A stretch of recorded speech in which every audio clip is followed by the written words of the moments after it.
Now, you probably noticed I don't feel about that war the way we were told we were supposed to feel about that war, the way we were ordered and instructed by the United States government to feel about that war. You see, I tell you, my mind doesn't work that way. I got this real moron thing I do. It's called thinking. And I'm not a very good American because I like to form my own opinions. I don't just roll over when I'm told to. Sad to say, most Americans just roll over on command. Not me.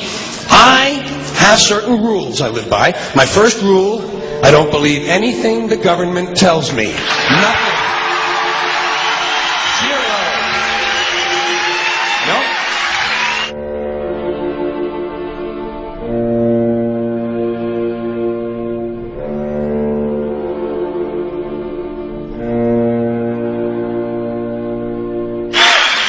And I don't take very seriously the media or the press in this country, who in the case of the Persian Gulf War were nothing more than unpaid employees of the Department of Defense, and who most of the time function as kind of an unofficial public relations agency for the United States government.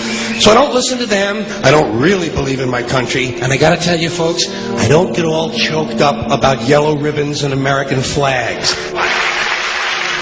Now, to balance the scale, I'd like to talk about some things that bring us together. Things that point out our similarities instead of our differences. Because that's all you ever hear about in this country is our differences. That's all the media and the politicians are ever talking about, the things that separate us, things that make us different from one another.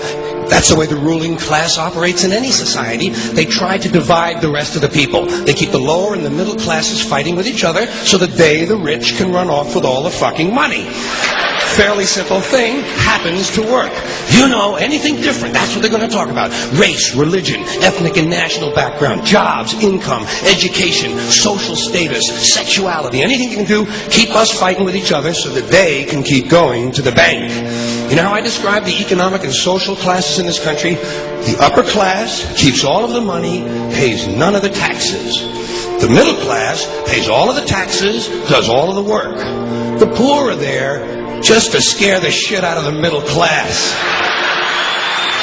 Keep them showing up at those jobs.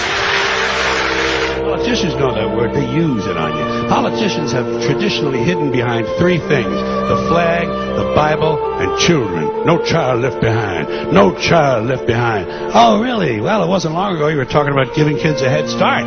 Head start? Left behind? Someone's losing fucking ground here. But there's a reason. There's a reason. There's a reason for this. There's a reason education sucks, and it's the same reason that it will never, ever, ever be fixed. It's never going to get any better. Don't look for it. Be happy with what you got. Because the owners of this country don't want that. I'm talking about the real owners now. The big, the wealthy, the real owners, the big wealthy business interests that control things and make all the important decisions. Forget the politicians. They're irrelevant. The politicians are put there to give you the idea that you have freedom of choice. You don't. You have no choice. You have owners. They own you. They own everything. They own all the important land. They own and control the corporations. They've long since bought and paid for the Senate, the Congress, the state houses, the city halls. They got the judges in their back pockets, and they own all the big all the big media companies. So they control just about all of the news and information you get to hear. They got you by the balls. They spend billions of dollars every year lobbying to get what they want.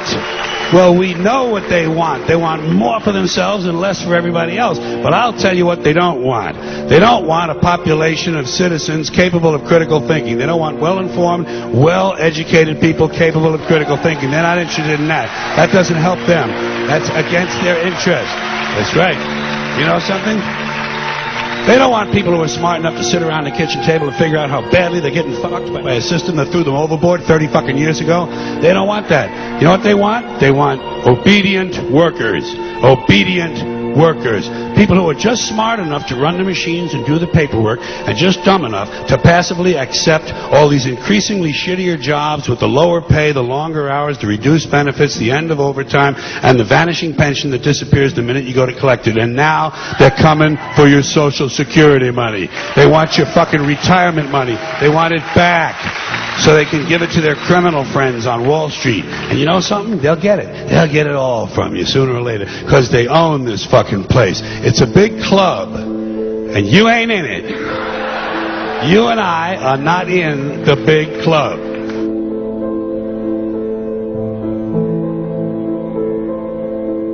The greatest form of control is where you think you're free when you're being fundamentally manipulated and dictated to. One form of dictatorship is being in a prison cell and you can see the bars and touch them. The other one is sitting in a prison cell but you can't see the bar, you think you're free. What the human race is suffering from is mass hypnosis. We are being hypnotized by people like this. Newsreaders, politicians, teachers, lecturers. We are in a country and in a world that is being run by unbelievably sick people. The chasm between what we're told is going on and what is really going on is absolutely enormous. The greatest hypnotist on planet Earth is a oblong box in the corner of the room. It is constantly telling us what to believe is real. Historically, the control and manipulation of political opinion has been the Freemasons' main weapon in gaining control of countries and states. Once in control of the rulers and politicians of a country, laws and political structures could be changed in accordance with their agenda. However, since restricting the body does not necessarily mean restricting the mind, the Freemason recognizes that their plan for a global government hinges completely on subduing the masses to their agenda, and thus eliminating opposition to their cause. And the greatest threat to their plan, posing more danger than any army or law, is the threat of a free-thinking mind. In order to eliminate this threat and to achieve their objective, the Masons have set about the boldest plan ever devised: the complete control of every aspect of human life, your life. And the weapons they are using against you are in your very homes, entertaining you and your children, and gradually indoctrinating you without you even realizing.